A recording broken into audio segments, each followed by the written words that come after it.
కైలాస వైకుంఠాలు మనకెంత దూరంలో ఉన్నాయి? మనిషిని సన్మార్గం వైపు నడిపించేది, క్రమశిక్షణ జీవితాన్ని ప్రసాదించేది దేవుడు.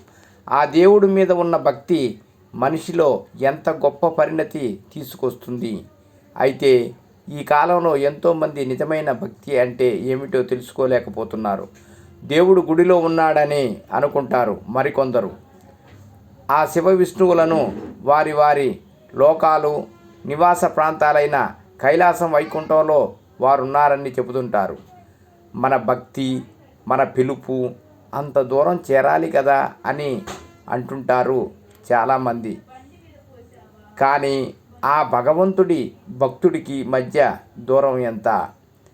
ఆ భగవంతుడు నివసించే లోకాలకు భక్తుడి పిలుపుకి మధ్య ఆంతర్యం ఎంత? ఈ విషయాన్ని వివరించే ఓ ఉదాహరణ.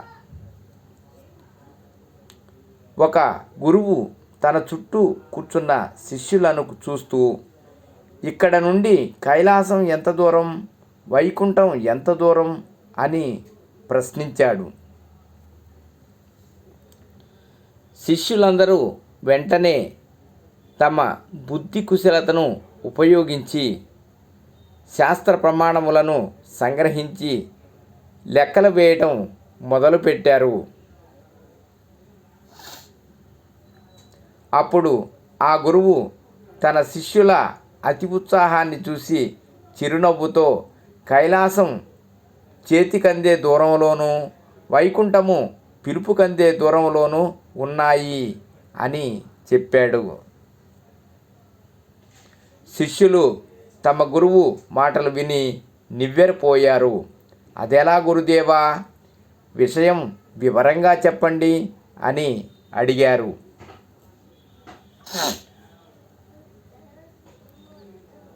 యమధర్మరాజు మార్కండేయుని ప్రాణాలను హరించడానికి వచ్చినప్పుడు అతడు శివలింగాన్ని గట్టిగా ఆలింగనం చేసుకున్నాడు.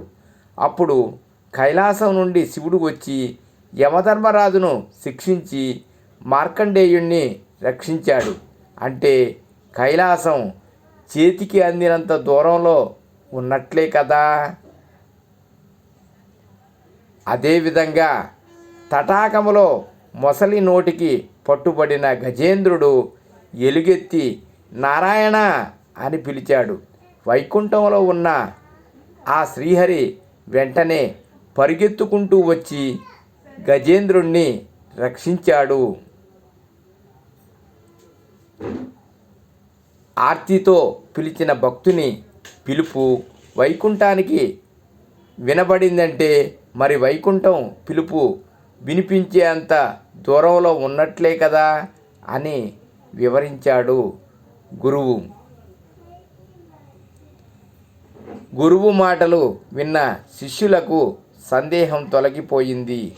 భగవంతుడిని ఆర్తిగా, భక్తితో, విశ్వాసంతో పిలిస్తే తప్పకుండా పలుకుతాడని వారు అర్థం చేసుకున్నారు. సర్వం శ్రీకృష్ణార్పణమస్తు. లోకా సమస్త సుఖినో భవంతు. రేపటి తరానికి బతుకు భద్రతలతో పాటు భారతీయత కూడా నేర్పండి. ఓం నమః శివాయ.